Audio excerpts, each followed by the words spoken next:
خلاص كده يا سي علي يا معلول، خلصت الحكايه ونزل تتر النهايه. هتوحشنا يا سي معلول يا اسرع دليفري في مصر وافريقيا كلها. هنلاقي فين باك شمال زيك تاني؟ ارقد في سلام، ارقد في سلام يا سعلولة. إلهي ترقد ما تقوم يا بعيد. انت بتفول عليا يا عم انت. ده انا ماشي من الاهلي مش ماشي من الدنيا.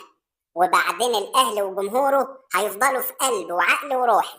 يا سلام، احلى 9 سنين في حياتي عدوا بسرعه ولا لمحتهم. اي والله، ده انا متهيألي انك لسه جاي من الصفاقسي الاسبوع اللي فات.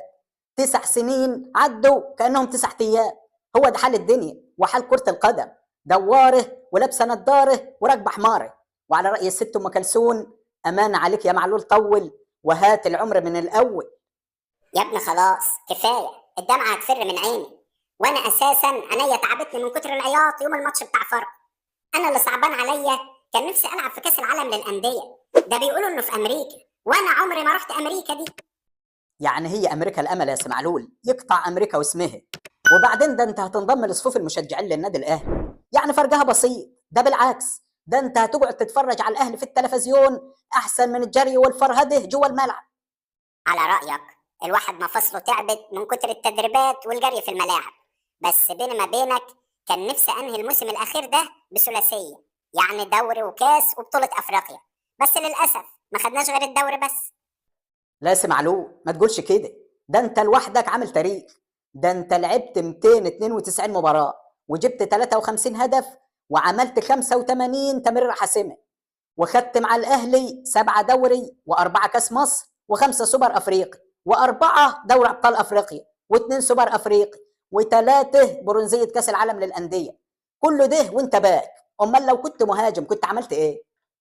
مش كفايه يا عم، انا كان نفسي في بطولات اكتر من كده. اصل اللعب في الاهلي فرصه ما تتعوضش. ده انت ممكن تبقى واقف في الملعب تعطس تلاقي نفسك اخدت بطوله مع الاهلي. منه لله مارسيل كولر كان له ضحايا كتير في النادي الاهلي، وانت يا علولو ابرز ضحاياه. فضل ركنك على الدكه لما خلاك كرهت الكوره. المهم دلوقتي، في اخبار كده مش ولا بد، وسامع انك عايز تروح تلعب في نادي الزمالك، صحيح الكلام ده؟ اعوذ بالله يا اخي، إيه اللي انت بتقوله ده بس؟ وبعدين انا خلاص مش هلعب تاني. انا هعمل شيفت كارير. اصل معايا خالي شغال سمسار في تونس، فهروح اشتغل معاه. بقول لك ايه، قدامي حته شقه لوكس في تونس في وش نادي الصفاقس على طول، 420,000. تاخدها؟ يعني انت يوم ما تشتغل سمسار هتيجي تسمسر عليا انا يا سي معلول؟ وبعدين انا ايه اللي هيودينا اقعد في تونس؟ المهم، انا جايب لك كده حته هديه متواضعه بالمناسبه دي. زي ما انت شايف كده شويه ورد بلاستيك، انما ايه، صناعه مصريه. يا عم غرف داهيه، بدل ما تجيب لي علبه شوكولاته ولا دستة جاتوه دخل عليا بشويه ورد وبلاستيك كمان. ده كان يوم اسود يوم ما مشيت من الاهلي. خلاص يا سيدي، ما تزعلش نفسك، ادي الورد.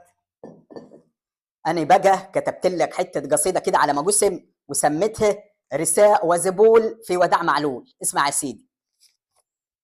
كنا زمان بنقول يا هنانا يا سعدنا علي معلول عندنا، لكن دلوقتي هنقول يا مررنا يا حزننا علي معلول مش من عندنا.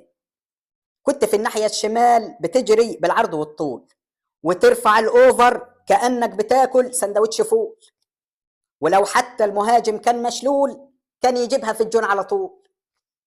عمرنا ما هننسى أهدافك ومهاراتك. كنت دايما بتمتعنا باحتفالك وحركاتك، ملامحك وكلامك كأنك مصري ومننا. كنت دايما تفطر فول وبيض وبطاطس زينا. كنت دايما تقول لي انك مصري بس من تونس.